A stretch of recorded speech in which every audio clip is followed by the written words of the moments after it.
Good morning all of you. पिछले class में अलैंगिक जनन के बारे में पढ़ चुके थे। अभी हम लोग पढ़ते हैं लैंगिक जनन के बारे में। ठीक है, सेक्सुअल रिप्रोडक्शन के बारे में समझते हैं। ओके, लैंगिक जनन में दो जनकों माता एवं पिता से नई संतान का निर्माण होता है। ओके,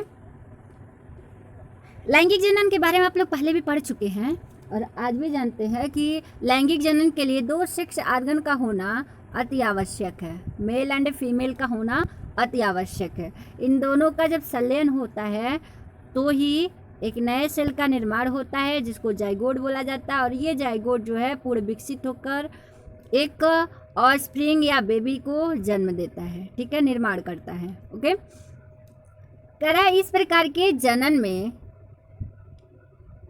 विशेष जनन कोशिकाएं दो प्रकार के युग्मक जिसको गैमेट्स बोलते हैं बनाती हैं, जो स्वभावतया मतलब स्वभाव से एक दूसरे के विपरीत होते हैं। इन युग्मकों के संयुग्मन जिसको निषेचन की क्रिया कहते हैं और इंग्लिश में फर्टिलाइजेशन। ठीक है,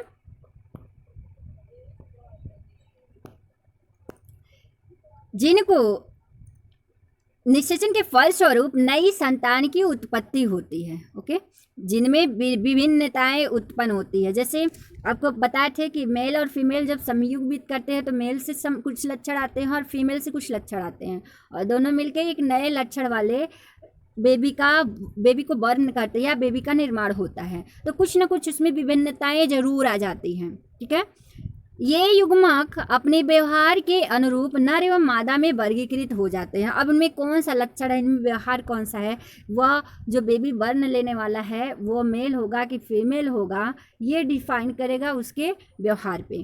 ओके, इसको इस तरीके से भी डिफाइन कर सकते हैं। लैंगिक जनन में दो अगुणित, जैसे अगुणित का मतलब हुआ कि हैप्लॉइड। ठीक है, जिसको एन से डिनोट करते हैं। ठीक है, नर तथा मादा युग्मकों के संलयन से युग्मनज का निर्माण होता है जो विभाजित होकर भ्रूण में विकसित होता है तथा भ्रूण से नए जीव का निर्माण होता है। ठीक है, अभी हम इसको डायग्राम से समझते हैं।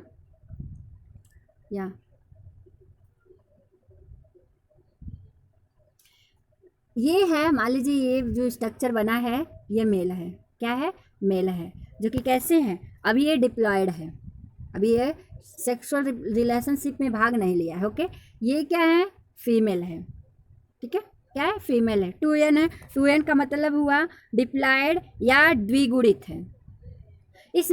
अब इनमें मियोसिस का प्रक्रिया होगा, मतलब कोशिका विभाजन होगा जिसको अर्धसूत्री विभाजन बोलते हैं। अब इनमें अर्धसूत्री विभाजन होगा। मेल में स्पर्म का निर्माण होगा और फीमेल में ओवम का निर्माण होगा। मेल में स्पर्म का निर्माण होगा और फीमेल में ओवम का निर्माण होगा।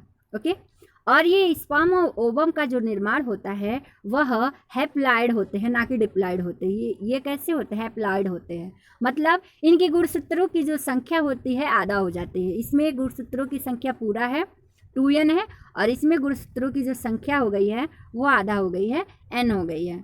ठीक है, अगुणित हो गए हैं। ठीक, इसको इस तरह से मेल को जो सिंबल होता है इस तरीके से डोनेट करते हैं, फीमेल का जो सिंबल होता है इस तरीके से डोनेट करते हैं। ओके, अब ये दोनों में फर्टिलाइजेशन की क्रिया होती है, गैमेट्स बनते हैं और ये गैमेट्स संयुग्मन की क्रिया करते हैं, फर्टिलाइजेशन की क्रिया करते हैं। फर्टिलाइजेशन की क्रिया जब होती है तो ये दोनों मिलके एक कोशिका या सेल का निर्माण करते हैं और यही सेल जो है जाइगोट, हिंदी में युग्मनज या भ्रूण कहलाता है। ठीक है, भ्रूण कहलाता है, जो कि कैसा होता है? डिप्लॉयड होता है, 2n होता है, मतलब आधा इसका मिलके n मिलके 2n हो जाता है। ओके, नेक्स्ट है इसी में अब ये जाइगोट में डेवलपमेंट होता है।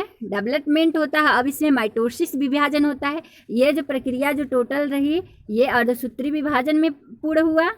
ठीक है, बाकी अब जब डेवलपमेंट होगा, ये जाइगोट का जब डेवलपमेंट होगा तब ये माइटोसिस डिवीजन होगा, समसूत्री विभाजन होगा। अब ये डेवलपमेंट करके एक ऑफस्प्रिंग का निर्माण करता है, मतलब एक बेबी का निर्माण करता है, जो कि कैसा होगा, डिप्लॉयड होगा, ठीक है।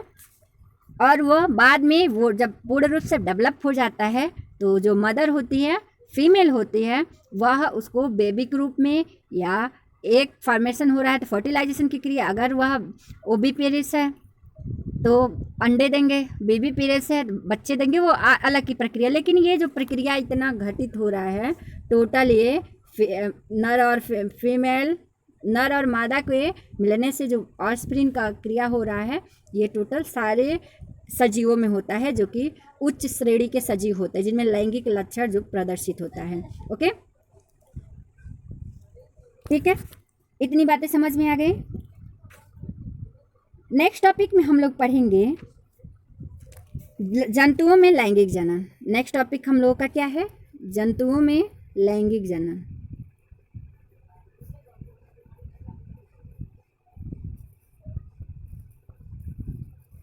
इसको आप लोग कॉपी पे लिख के और दिखाइएगा, साथ ही साथ बाद में आपको याद नहीं करना है, साथ ही साथ समझते चलिए, ठीक है। और आपकी स्क्रीन पर रेड कलर का बटन दिख रहा होगा, उसको सब्सक्राइब कर लीजिएगा, ठीक है। ओके।